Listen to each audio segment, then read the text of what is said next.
اللہ اکبر، حضور اقدس صلی اللہ علیہ وآلہ وسلم کی تعظیم اور آپ کا مقام و مرتبہ، عزت و آبرو، آپ کی عظمت کا مقام کیا ہے۔ سبحان اللہ سبحان اللہ۔ اس کی اہمیت ان دو واقعات سے آپ اندازہ لگا سکیں گے کہ حضور کی اطاعت، سرکار کی فرمانبرداری، سرکار کی محبت اور سرکار کی اطاعت کس قدر اہم اور ضروری ہے۔ حضور سیدنا مولا کائنات علی بن ابی طالب کرم اللہ تعالی وجہ الکریم جب جنگ خیبر میں فاتحانہ شان کے ساتھ واپس لوٹ رہے تھے، آقا کریم علیہ الصلوۃ والسلام کے ساتھ آپ تشریف فرما تھے۔ بتایا جاتا ہے کہ غزوہ خیبر سے واپسی کے موقع پر منزل صحابہ پر ایک مقام تھا، وہاں پر آقا کریم علیہ الصلوۃ والسلام نے عصر کی نماز ادا فرمائی اور نماز فوراً ادا کرتے ہی حضور سیدنا علی بن ابی طالب کی گود میں آپ سر رکھ کر لیٹ گئے۔ اب حضور مولا کائنات، یہاں سے دیکھیں تعظیم مصطفیٰ کس قدر اہم فریضہ ہے، ادب مصطفیٰ، محبت مصطفیٰ، اطاعت مصطفیٰ کس قدر اہم ہے، اس واقعے سے آپ کو اس کا اندازہ ہوگا۔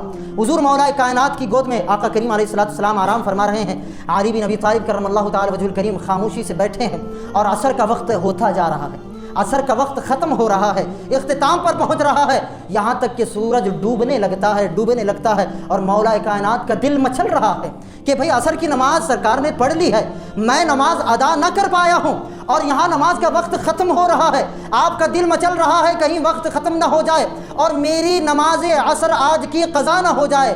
مگر وہاں نماز کو ادا کرنا تھا، یہاں محبت رسول اور عشق رسول کو ادا کرنا ہے، وہاں فرض کو ادا کرنا ہے، یہاں اطاعت رسول ہے۔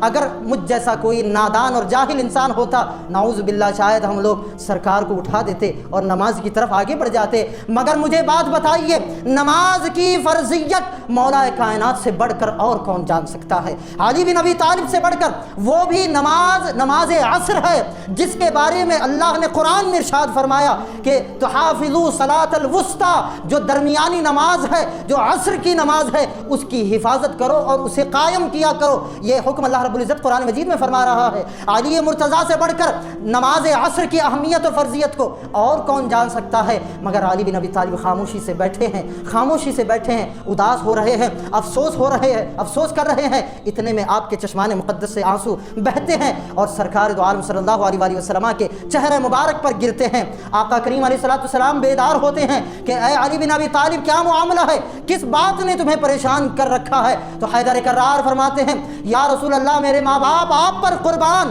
عصر کا وقت ہوتا جا رہا ہے اور بلکہ ہو چکا ہے اور علی نے ابھی تک نماز عصر ادا نہیں کی ہے۔ تو سرکار علیہ الصلوۃ والسلام مسکراتے ہیں اور کہتے ہیں، اتنی سی بات ہے؟ اللہ اکبر، بولیے نا سبحان اللہ، اتنی سی بات ہے؟ تم نے عصر کی نماز ادا نہیں کی؟ آقا کریم کے دست قدرت اللہ کی بارگاہ میں اٹھتے ہیں تو کائنات نے یہ منظر پہلی مرتبہ اپنی سر کی آنکھوں سے دیکھا کہ عصر کا وقت ہو چکا تھا، سورج غروب ہو چکا تھا، مغرب کا وقت عن قریب شروع ہی ہونے والا تھا۔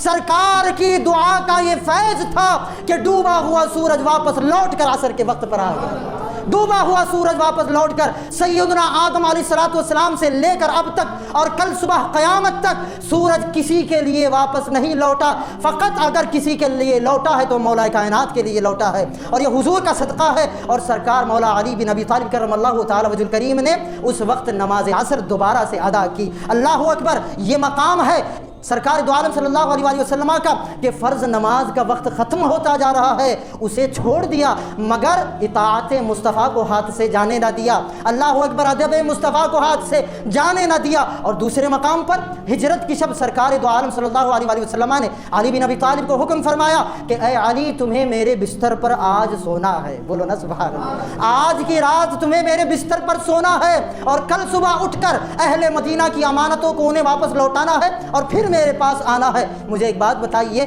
اگر 2-4 پولیس ہمارے گھر کے باہر آ جائے تو آپ سکون سے بیٹھ پائیں گے گھر میں؟ بیٹھنا تو چھوڑو، ہماری کپ کپی چھوٹ جاتی ہے، ہمارے ہکے بکے ہو جاتے ہیں، ہمارا دماغ کام کرنا بند کر دیتا ہے۔ لیکن یہ وہ مقام تھا جہاں سرکار کے حجرہ مبارک کو 40 کافروں نے اپنی ہاتھوں میں ننگی تلواریں لے کر گھیر رکھا تھا کہ کب ہم اندر جائیں گے اور کب ہم محمد عربی صلی اللہ علیہ وآلہ وسلم کا کام تمام کریں گے، نعوذ باللہ من ذالک۔ ایسے دور میں کہ ایسی سچویشن میں موت سامنے کھڑی ہوئی نظر آ رہی ہے، حیدر کرار فرماتے ہیں، جتنی اطمینان کی نیند میں اس رات سویا ہوں